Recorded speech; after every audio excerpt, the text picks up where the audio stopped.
All right, everybody, welcome, welcome. Hey, hey, hey. Hello, hello, hello. Humana, humana, humana.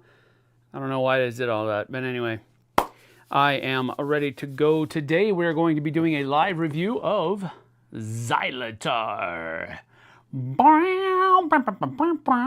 Anyway, this is just look at the 80s dripping off of that cover, right? That is pretty much what it is. And yes, that is a polar bear playing a mythical instrument called the Xylotar. We will be talking about that in just a few moments because the interesting theme is definitely interesting. So let's see here. Karen, I'm here. Hello to all of you guest visitors. Hello, hello, Karen. Good to see you. David Brownlee is here. Howdy, howdy. Hey, Karen. Good evening, everyone. Stephen Lucas. Luke Sheris is here. I'm no guest. I'm practically family. Manson family, but still. We are not the Manson family. Don't start rumors that might take root. I don't even have long hair. On the top, at least. Let's see here. So, hey, David, Stephen, Luke, hey, Karen, Manson family. Oh, my. Yes, exactly. Exactly, indeed. Oh, my, indeed. All right. Well, Jens is here. Jens Wistabacca. Wisbacca. I like that last name. Mythical, but I ordered one. No, you didn't, Eric. Vanessa G is here. Hey, all. I actually made it on time. Well, it's all right. We won't DocuPay this time. Well, we didn't DocuPay last time. How's that? We can't DocuPay now because it's you were here on time, so we can't DocuPay now. But we didn't last time, so it's okay. Don't worry about it. All right. David's saying hi to everybody. All right. So I have to do this. I have to read part of the book. So grab your cup of cocoa. Come near the fire, shall we? And I'm going to read, it's a story time. So here we go. I have to read you this theme because the theme is just quirky enough to make everything that is chaotic about this trick-taking game actually make sense. And I mean that. On the down. All right, so here we go. It helps that you started a little later too. I guess I did. Yeah, I guess I did. It wasn't 1 or 1:30. It was 2 o'clock today. But that's because I think this will be a little bit of a shorter one. So we get paid? No, you don't, Brown. No, you don't, David. Especially Vanessa. She's always late. So we've docked her pay so much that, I mean, you know, what's 100% of zero? Still zero. So there you go. Nappy time. No, not nap time. Story time. All right, here we go. The inspiration. On July 6th, 1985, young Bobby McColdsnap attended a concert in Calgary, Alberta, where he rocked out to Howard Jones's Things Can Only Get Better with 5,000 other fans. That night changed his life, and Bobby went back to his home in Churchill, Manitoba, with a new mission. He wanted to be a guitarist. The problem. Bobby was a polar bear, and the keys and knobs of the guitars of the 1980s were just too small for his paws. He enlisted the help of a local craftsman, Kiefer Bassett, to create an alternative that he could operate. This new magical device would be based on both xylophone and synthesizer technology. Bobby eagerly began writing music that could be played on this device in anticipation of the delivery of his new Xylotar. The tragedy. It's like a 3-act novel. It's amazing. Just after Kiefer developed the prototype Xylotar, just after Kiefer delivered the prototype Xylotar to Bobby, Kiefer disappeared. Bobby was questioned by the authorities because, well, Bobby was a polar bear. Concerned that the Canadian justice system wouldn't treat him fairly, Bobby took his Xylotar and ran off into the wilderness. Near the Arctic Circle, when the aurora borealis is brightest, you may hear classic 80s tunes echoing through the night. I love it. It's just quirky enough to say, I want to play this game. So your mission in Xylotar, you found the Xylotar schematics. Without knowing exactly how it should work, play until you discover the sweetest sounds. The player who scores the most points has found the perfect balance of 80s synthesizer rock and modern karimba-style melodies.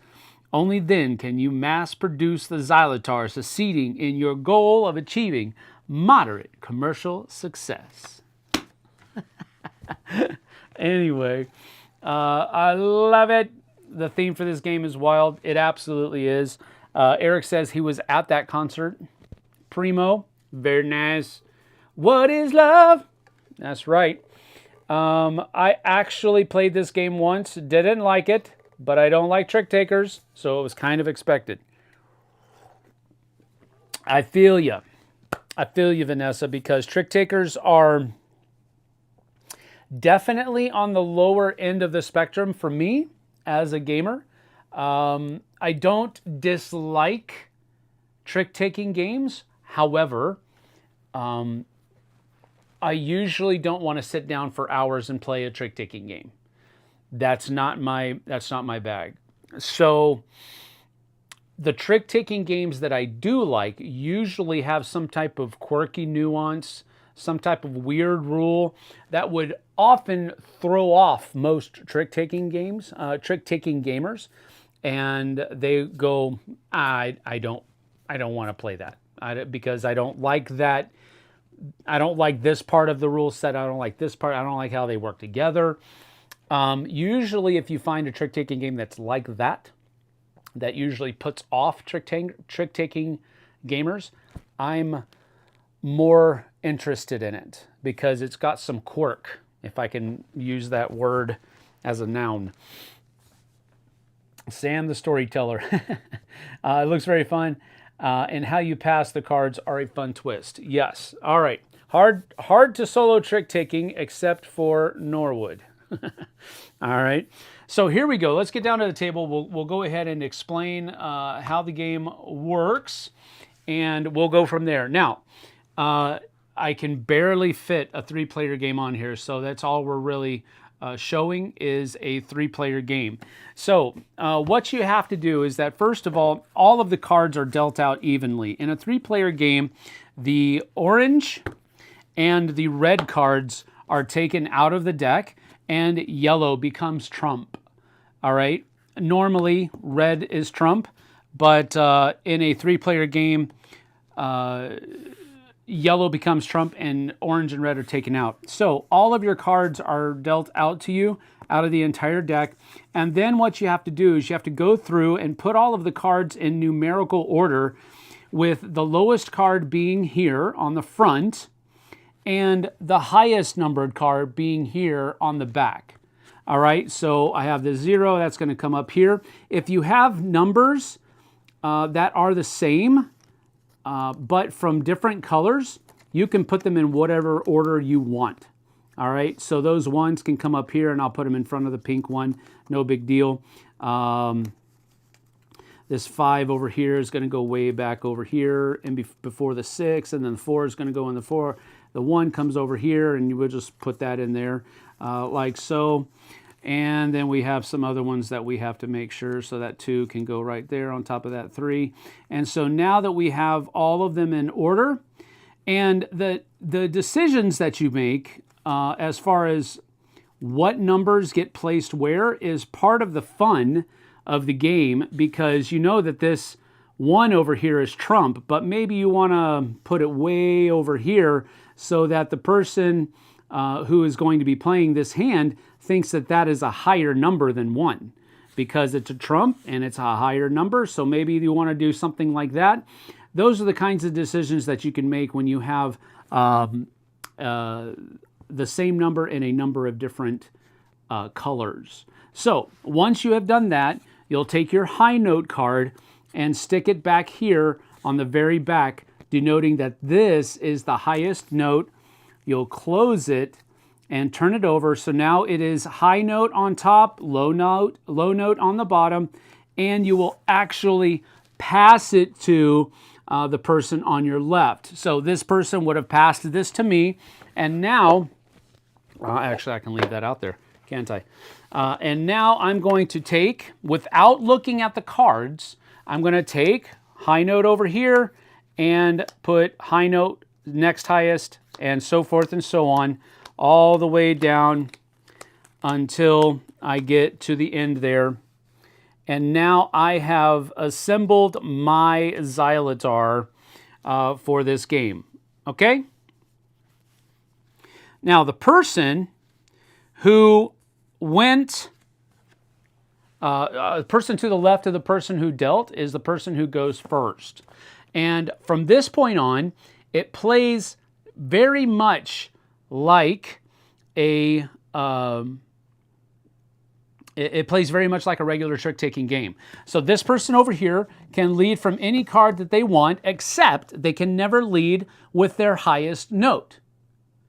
You can never lead with your highest note. That's one of the reasons why you keep that card over there, so that you remember that this is your highest note over here, and you can never lead with it. So they want to lead with whatever card they want to. So maybe they want to start with, I don't know, they want to start middle of the road. So they start with this one right here, and they turn it over.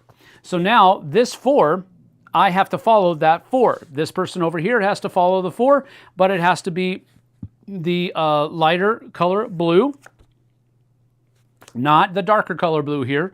So now this person over here says that's a 4. Well, let's play with this one. Maybe they want to win. So they got a 3. They didn't do it. So I have my high note way over here. Maybe I want to win that. So I'm going to go ahead and go. I have 2 over here. I know it goes from 0 to 6 because that's what the card says on it, 0 to 6. So there's a 4 out here. Maybe I have the 5 and the 6 right here. I'm going to put this right there. Boom. Well, that's a 5. Maybe that's a 6. We don't really know. So I won this trick. All right. And this comes down here. And this is a trick that I've won. That's going to score me 1 point at the beginning, at the end of the game.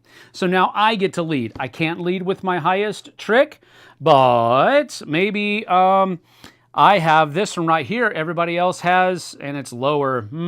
Maybe I don't want to use that. It's 0 to 3.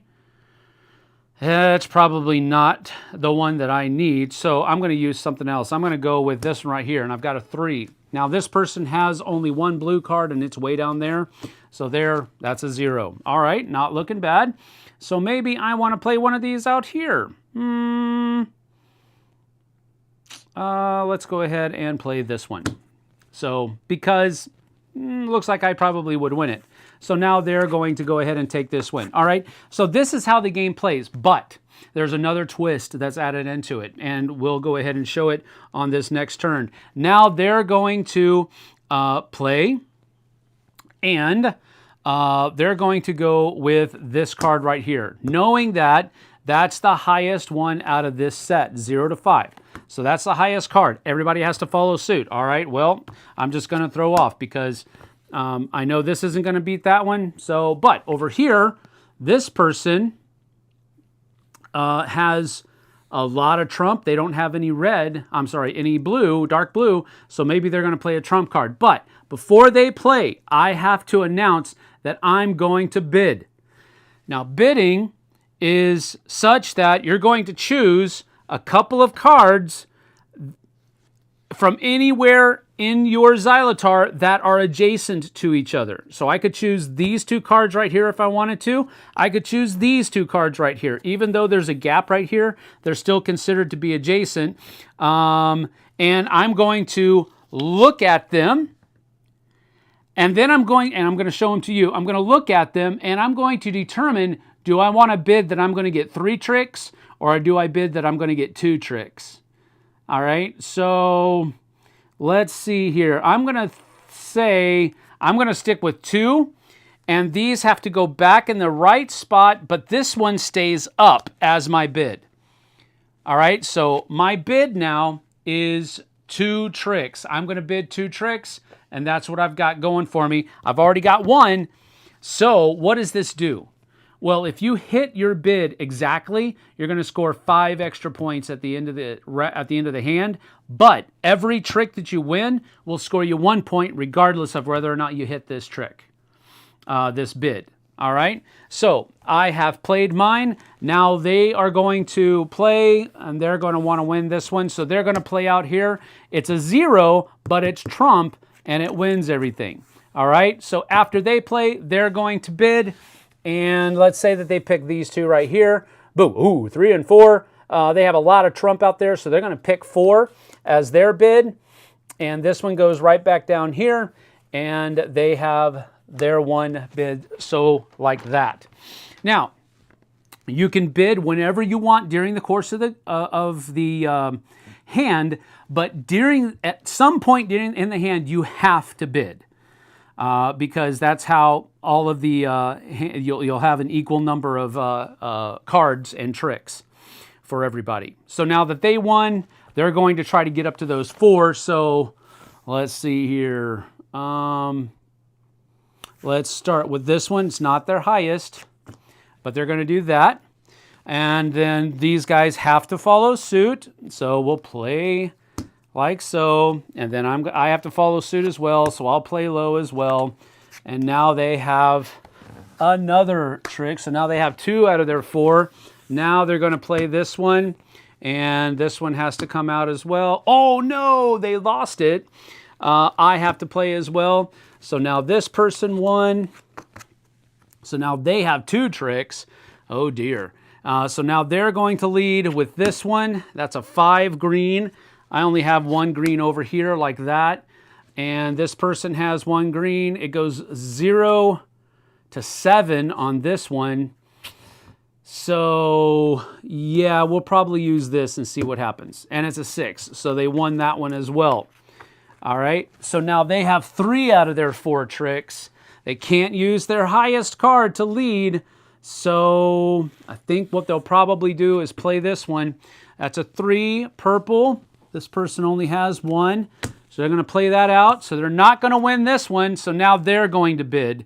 And that was a 2 down there. So I think what we'll do is we'll take these 2 cards here, and it's a 2 or a 3.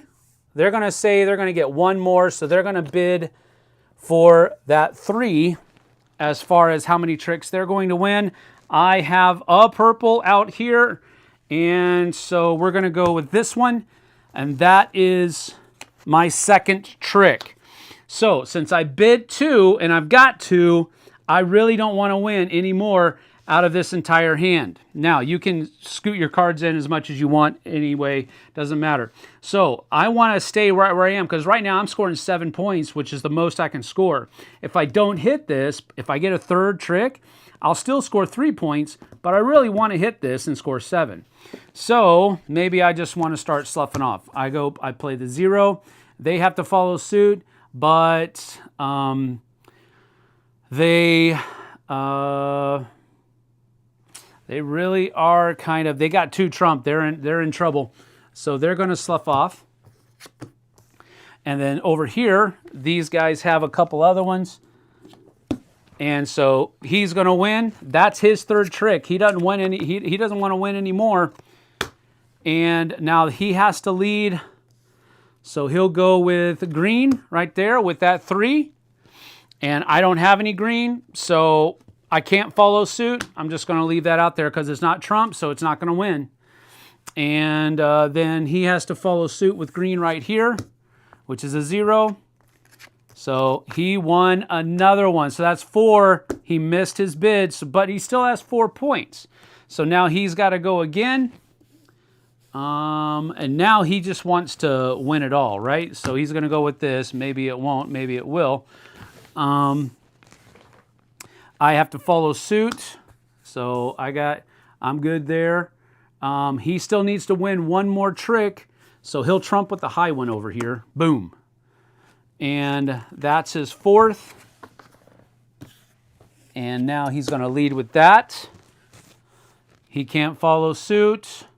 And so he will go with this.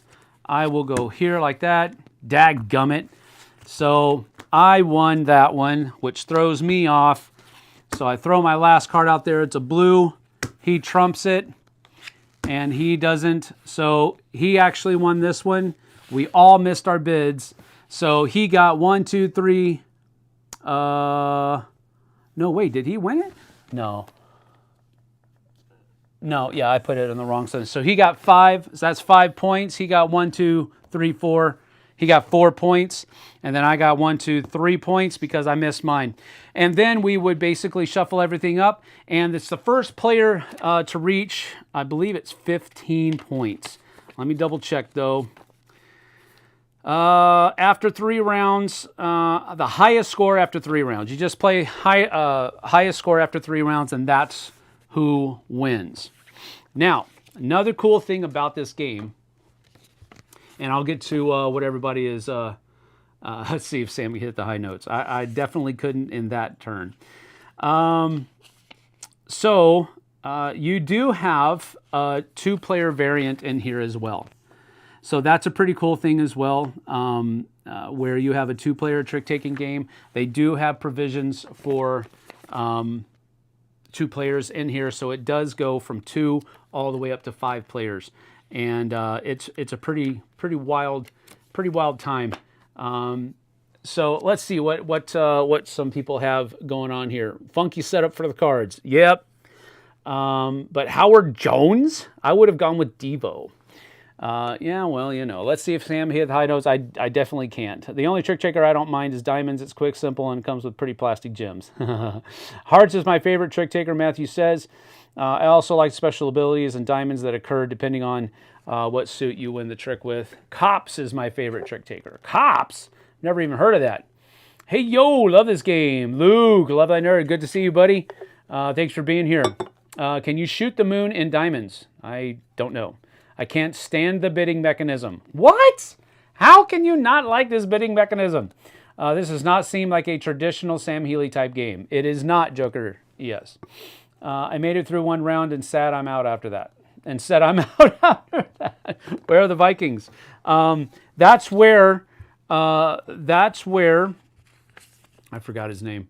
That's where Bobby lives. He lives with the Vikings now. Up in the Arctic Circle. That's where the Vikings are in this game. They just didn't write that part down. That's all. All right. So,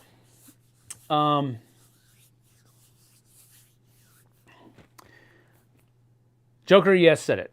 This does not seem like a game, a traditional Sam Healy style of game, and it absolutely is not. I am definitely not what I would call a trick-taking game aficionado.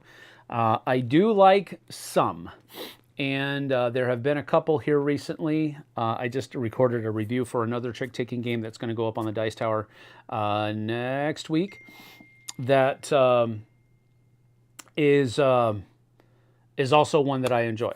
I like trick-taking games that have quirky values to them. You know, something that is not your normal fare. The bidding mechanism in this just hit home with me. I really enjoy it because people who can count cards will still be able to do well, but I think that it will be harder for them to do well.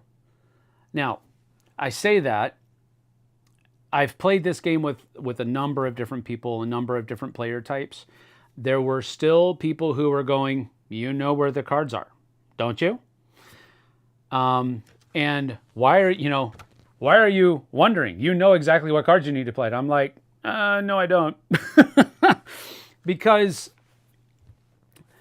I've never been able to count cards. I've never really been able to determine exactly what's where and where cards are and all of that other kind of stuff. I've never been able to really do that based on the information at hand. Don't know why. That's not the level of that at which I think more often than not with trick-taking games or games in general. But I definitely played it with people saying, okay, well, you know, after looking at the board and all the information that's out there, I know where everything is. And I'm like, kudos, brother. My thing about the bidding is that sometimes people, because I've played a lot of trick taking. I've probably played too many. I just got bored with it.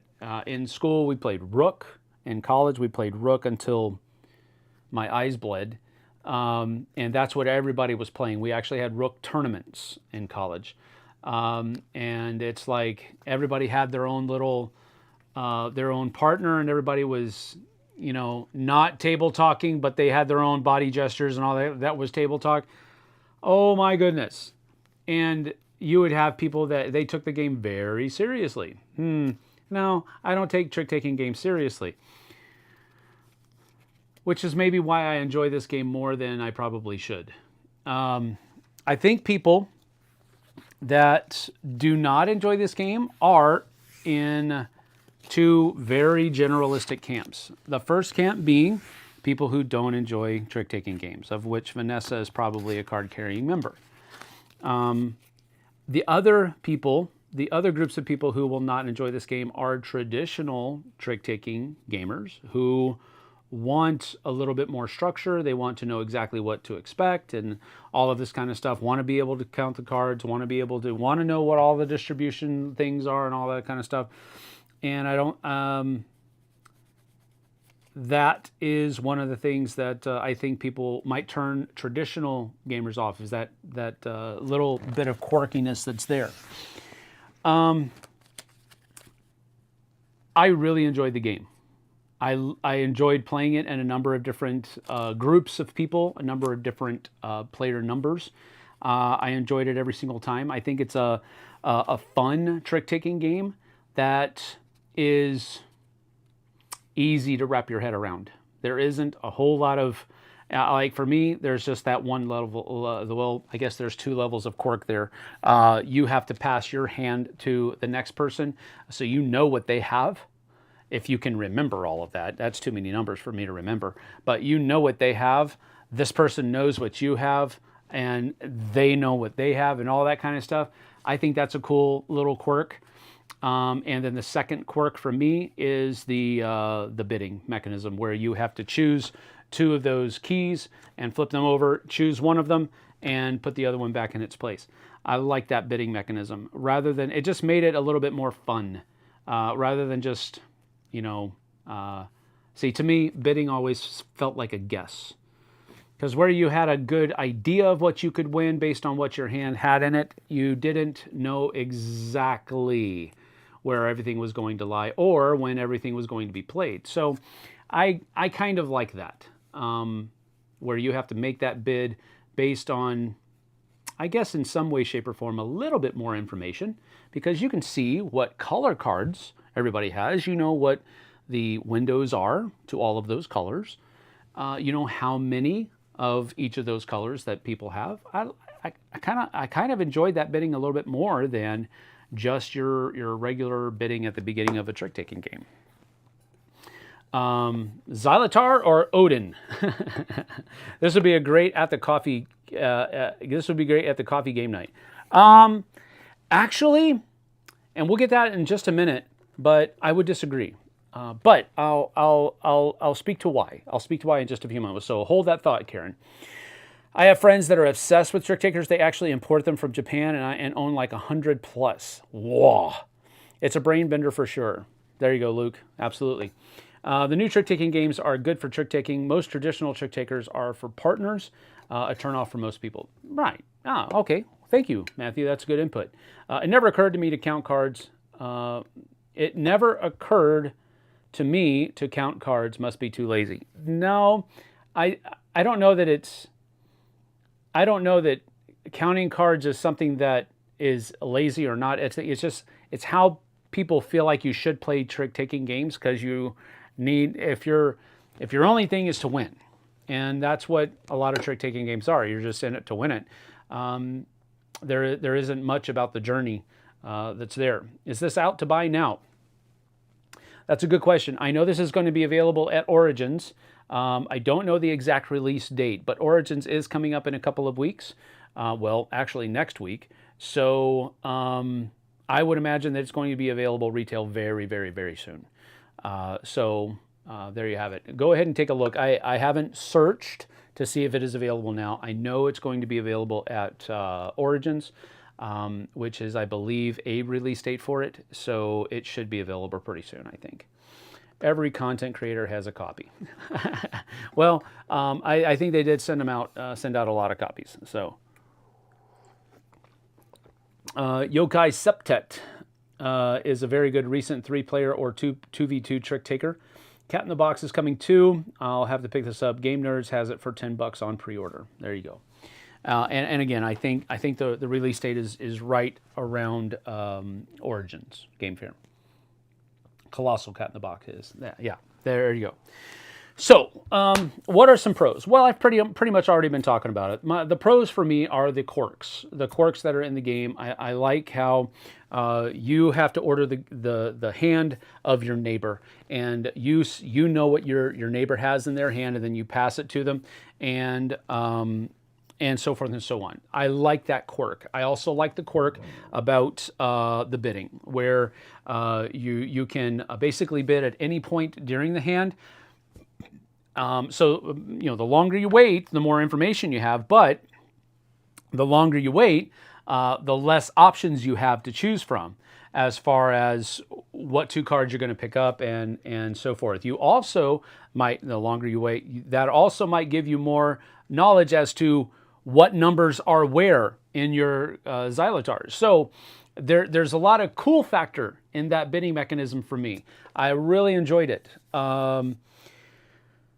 So that's really my main pro. I don't have a whole lot of pros here. I mean, I guess we could go the route of saying, the card quality is good, and it is. These are cool shaped cards.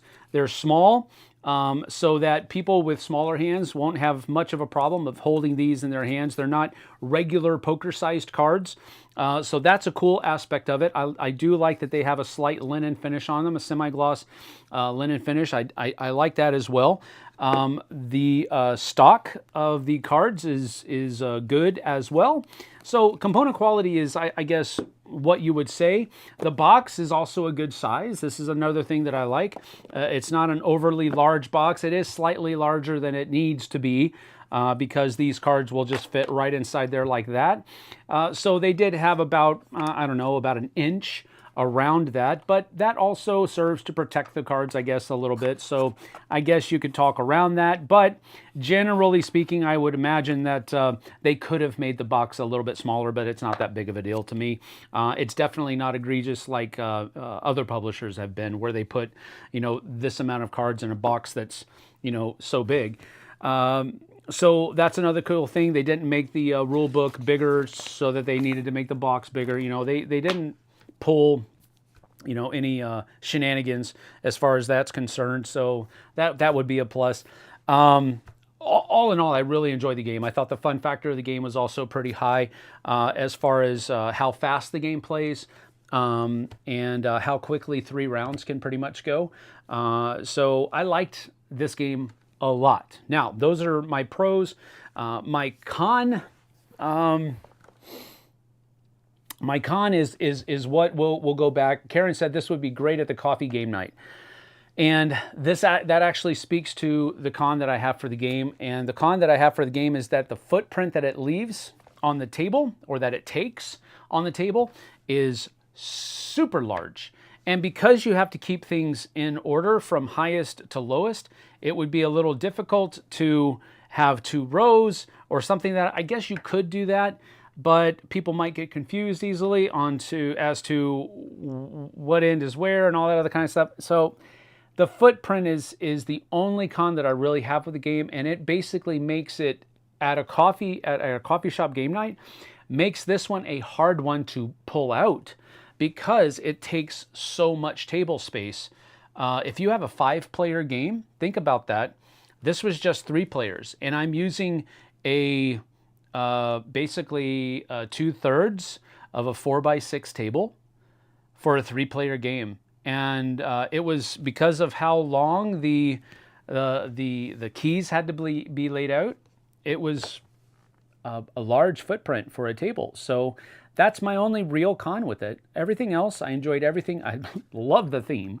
I think the theme is absolute brilliance. I enjoyed the mechanisms. I enjoyed the quirks that it has from the steps away from a traditional trick-taking game. I liked all of it. I just thought that because of how you've played out, the footprint was a little bit larger than I wanted it to be. But generally speaking, I think if you are a trick taker, if you love playing trick-taking games, this is 2 thumbs up for me. I think that you should, at the very least, if you're a trick-taking game aficionado, you should give this one a try. And I think it has enough bite to it that I think you would like it. Now, if you're a stickler and you really want to be able to control every aspect of the trick-taking game, maybe this one isn't for you. But maybe it is. You just won't know until you try out. But I'm giving it 2 thumbs up. I really enjoy it. I'm not a trick-taking game player person. But this is one that I'm going to keep. Because if I find other people that like trick-taking games, this is one that I can pull out that has just a couple of quirks to keep me happy. And it might even they might even like them too. JT really enjoys this game. And he is a trick-taking game person. He loves playing trick-taking games. And he really enjoyed this one. But that being said, I've known people that also have said, I like trick-taking games, but this one wasn't really for me. So it just really comes down to a person-by-person basis. But this one gets 2 thumbs up from me, and I know if JT was here, he'd be singing its praises as well. So we all really enjoyed it here on the Flipside. If regular size cards, you'd need a conference table to play. That's funny. One of the times that I played this with a full complement of 5 players, it was at Tom's hotel room at Dice Tower West, and the convention really worked it out to where the people who run the convention and Tom got this palatial hotel room that's usually reserved for like celebrities, and he had this one room that had a full 10 person dining table, 4 chairs on each side, 1 on each end, and we were taking up half of that. So you are absolutely correct, and that was with these smaller cards. So yeah, what size card sleeves? I don't know. Odin is 45 to 90, which is odd, but Power Grid money sleeves should work. Interesting. My con, it's a trick taker. That's funny. My pro, it's a trick taker. Just ordered it. Good job, Karen. All right, super duper. Well, listen, that is about it for this game. There isn't a whole lot else going on here. But Xylotar, if it's on your radar, go ahead and pick it up. Try it out. I think it does well at all of the player counts. I don't think that you'll be disappointed if it strikes your fancy. So let's see. We're going to check out to see. It's 39 minutes. I think we're about good. If anybody has any other questions, I'm looking back through here to see if I missed anything. I don't think I did. Bezier Games is here. What's up? What's up? Actually, we slimmed the cards down during development. That's awesome. Then we realized the hands looked like xylophones. Also, Ted loves 80s rock, so Xylotar was born.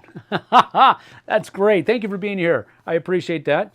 And it's good to have that little bit of background to how the story came out. So that's interesting that these kind of started looking like xylophone keys, and Ted loves 80s rock.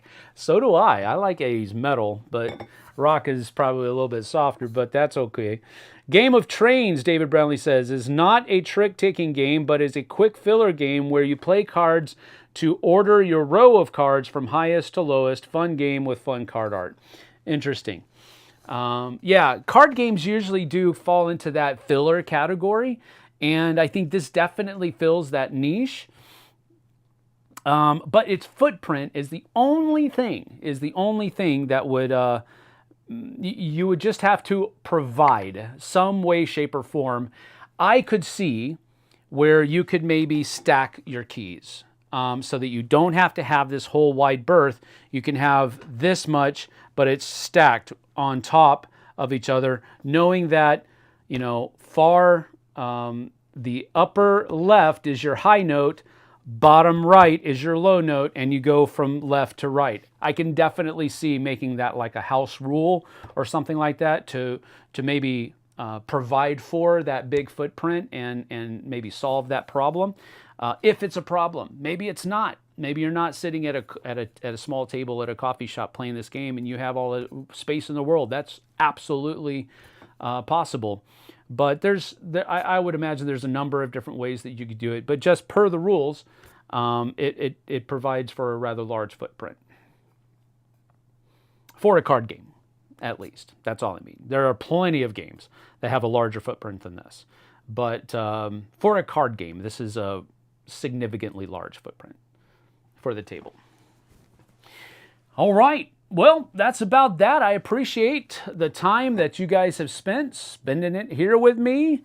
This is Xylotar. Bezier Games is here. Can you give us an exact date?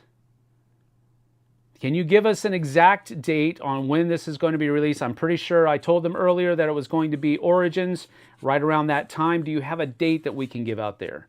Seems like Odin Ravens is another one of those games that takes a big table despite the thin cards. That's a fun one too. Absolutely, David. I have that one in my collection as well, and it's not going anywhere. So that gives you a little bit of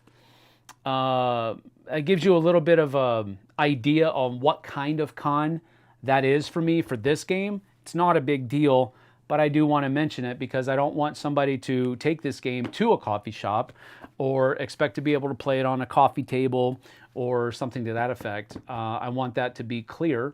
But as far as how much did it take away from my liking the game, not much at all. Not much at all. Xylotar Street date, June 26th. There you have it. So right after Origins. Right after Origins. So there you have it. Thank you for that. I appreciate you. All right, we are out of here. Thank you for joining me. We'll see you guys and gals. Oh, wait. Yep, you will be. Look for the polar bear? Really? Did you have... okay, are you going to have somebody in cosplay? Because that will be fun. That will be fun if somebody's going to be in cosplay in a polar bear, a Bobby polar bear suit. Wow, Eric, why'd you go there, brother? Don't go there, brother. You tried. Yes. Alrighty, well, we're out. Thank you for joining me. I certainly appreciate you guys. And thank you, Bezier Games, for stopping by. I appreciate your support of the channel and sending us this to review. We appreciate that. And we certainly wish you the best success going forward with Xylotar. There will be a real-life Xylotar. That gets this, y'all! Woo! Had to go there. Yeah. Rock on, y'all. Take care. We'll see you guys and gals on the flip side. See you later.